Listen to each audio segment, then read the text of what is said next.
وزیر کارهای داخلی جمهوری تاجیکستان گنرال پالکوونیک میلیسیا رحیم زاده رمضان همراه در جریان سفر کاری از ولایت مختار کوهستان بدخشان با رفت کارهای سازندگی و بنیادکاری در مرکز ولایت آشنا گردید. وزیر کارهای داخلی را در جریان سفر معاون یکم رئیس ولایت مختار کوهستان بدخشان علیشیر میرزاناباتov و دیگر شخصان رسمی همراهی نموده بازدید نخست از مرکز سودای نوبنیاد واقع در بازار 20 سالگی استقلالیت آغاز گردید. باید گفت در این موضوع با تشبث صاحبکار محلی ایدبک بیک مرادی ساختمان مرکز سودای سه طبقه ادامه داشته قرار است که در آستانه جشن ملی چهارمین مرکز تجارتی در شهر خارق مورد بهره برداری قرار خواهد گرفت. به ترتیب در آوردن اطراف مرکز سودای نوبنیاد، اسفالت پوش نمودن میدانچه اطراف بنا و چراغانکنی بیرون بنا تا برآمدن برای اساسی از مسئله های حل طلب نام برده شدند. باید گفت در حدود بازار 20 سالگی استقلالیت همچنین قرار است که کارگاه دوزندگی با تشبث صاحبکار محلی مکرمشاه نایابشاهیف با جلب 45 نفر بانوان و جوان دختران در پیشروی جشن استقلالیت دولتی مورد بهره برداری قرار خواهد گرفت. بنیاد کارگاه مذکور برای فعالیت پرثمر و فراهم آوردن رشد صاحبکاری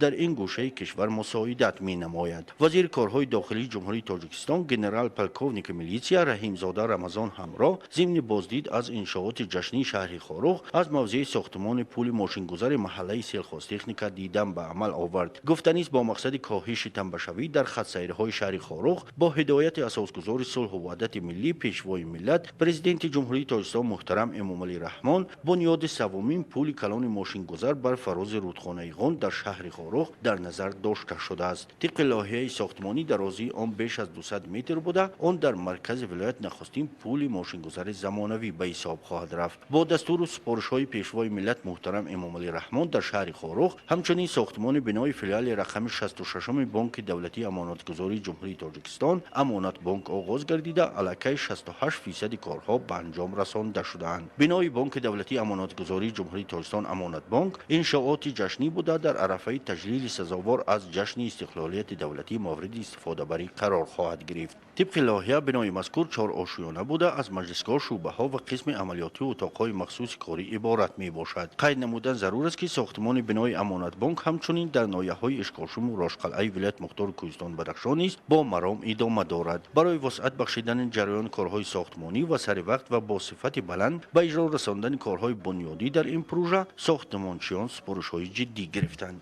گروه کاری تحت رهبری وزیر کارهای داخلی جمهوری تاجیکستان گنرال پالکوونیک میلیسیا رحیم زاده رمضان همراه همچنین با جریان ساختمان تئاتر ملی در شهر خارق از نزدیک آشنا گردیده برای به ترتیب درآوردن راهروها و میدانچه‌های اطراف بنای تئاتر مسئولین ساختمان را موظف نمود که در اساس طرح معماری شهرسازی حدود تئاتر ملی را پررا از نوسازی نمایند. قید نمود که تئاتر مذکور برای 1000 جای نشست پیش بینی گردیده مبلغ ساختمانی آن برابر به 37 میلیون سومانی می باشد که عین حال قریب 90% این مبلغ به کار برده شده است. گفتنی است در پیشروی جشن ملی قرار است که در میدان اسماعیل سامانی شهر خارق در برابر پرچم دولتی همچنین نشان ملی یکی از مقدسات دیگر ملی نیز بنیاد خواهد شد. فرمایشگر نشان ملی جمعیتی دارای مسئولیتش محدود تالکوم منیجمنت بوده. پیمانکار این ساختمان جمعیتی دارای مسئولیتش محدود بنیاد یک شرکت ساختمانی محلی می باشد. این پروژه نیز در قطار دیگر انشاءات جشنی قرار گرفته. گروه کاری از رفت کارهای ساختمانی در این انشاءات دیدن نمودند. در برابر این کارهای بنیادی در بنای مؤسسه تعلیمی رقم 8 شهر خارق نیز با مرام جریان گرفته. برای بنیاد بنای تعلیمی این انشاءات از جانب حکومت جمهوری تاجیکستان 26 میلیون سومانی جدا گردیده است که این حال 85% کارها در بنای یکم به اتمام رسانده شده است. این بنا برای 640 نفر خواننده با تمام شرایط‌های لازمی پیش بینی گردیده. آن از 3 آشیانه و 3 بنای اساسی تعلیمی عبارت می باشد. کارهای ساختمانی در این انشاءات از ماه ایون سال 2019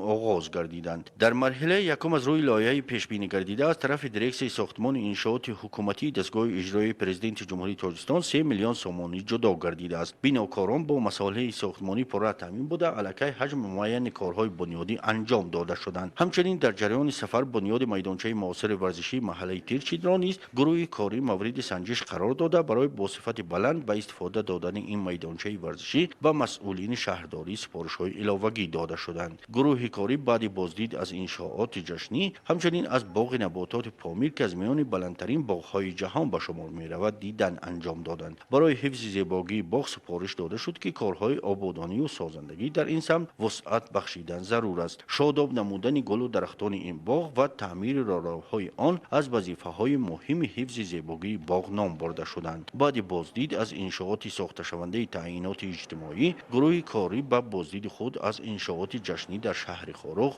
حسنی انجام بخشید. جوانان در همه دور و زمان پیشبرنده جامعه و تکیهگاه دولت و ملت دانسته شده. این قشر آینده‌سازی ملت پیوسته زیر توجهی به واسطه اساسگذاری صلح و وحدت ملی پیشوای ملت پرزیدنت جمهوری تاجیکستان محترم امامعلی رحمان قرار دارد. در آغاز ملاقات وزیر کارهای داخلی جمهوری تاجیکستان گنرال پالکوونیک میلیسیا رحیمزاده رمضان همراه با تکیه به سخنان پیشوای ملت محترم امامعلی رحمان یادآور شده تاکید نمود که رهبر دولت همیشه به نیروی جوانان سازنده کشور تکیه نموده آنها را آینده دولت و ملت میشمارد. قید گردید که ما همیشه به جوانان باننگ و ناموس کشور افتخار نموده سهم ایشان را در پیشرفت و شکوفایی وطن به غایت مهم ارزیابی می‌نماییم. زیرا تحولات جامعه جهانی ما را وادار می‌سازد که برای تامین امنیت ملی و تحکیم صلح و ثبات مبارزه بر ضد هر گونه ظهورات نامطلوب در جامعه از جوانان پیش از همه زیرکی سیاسی را تقاضا می‌کنیم. گفته شد که وظیفه اساسی هر یکی ما پیشگیری سطح جنایتکاری میان اهالی بوده. از این رو در این مسئله مهم در برابر هر یکی ما سهم جوانان، آموزگاران و والدان به نهایت مهم ارزیابی شد.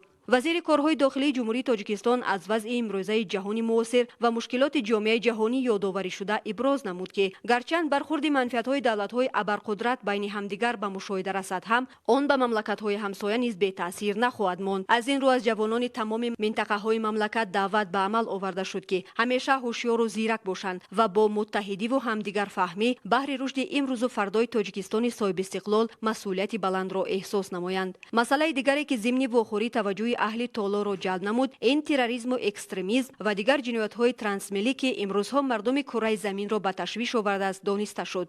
در این جاده نیز هر یک جوان خودآگاه و خویشتن‌شناس باید با دانش و مهارت بلند کسبی خود در پیشرفت و ترقیات مملکت مسئولیت نشان دهد. وزیر کارهای داخلی جمهوری تاجیکستان از خروج بیماری سرایتی کرونا ویروس نو کووید 19 که همچون پاندمی در سراسر جهان دامن پهن نموده است یادآوری نمود. ذکر گردید که مسئله مذکور در برابر تاثیررسانی به اقتصاد کشورهای عالم همزمان به بهبودی صحتی امت تاثیر منفی رساند. اما در قطار دیگر کشورهای عالم جمهوری تاجیکستان تحت رهبری فرزند کشور پیشوای ملت پرزیدنت جمهوری تاجیکستان محترم امامعلی رحمان توانست باشندگان تمام گوشه‌های مملکت را با هدایت و کمک‌های سروقتی از موج یکم این بیماری با سربلندی رهایی بخشانیده برای خروج موج دوم آن آمادگی جدی می‌بینند. گرچند در کشورهای همسایه به مثل قرقیزستان، ازبکستان، قزاقستان موج دوم این بیماری پهن گردیده است، ما را لازم می‌آید که از توصیه طبیبان استفاده نموده برای بهداشت سلامتی خود و اطرافیان حالت‌های سانیتاری گیگینی را به طور ضروری رعایت نماییم.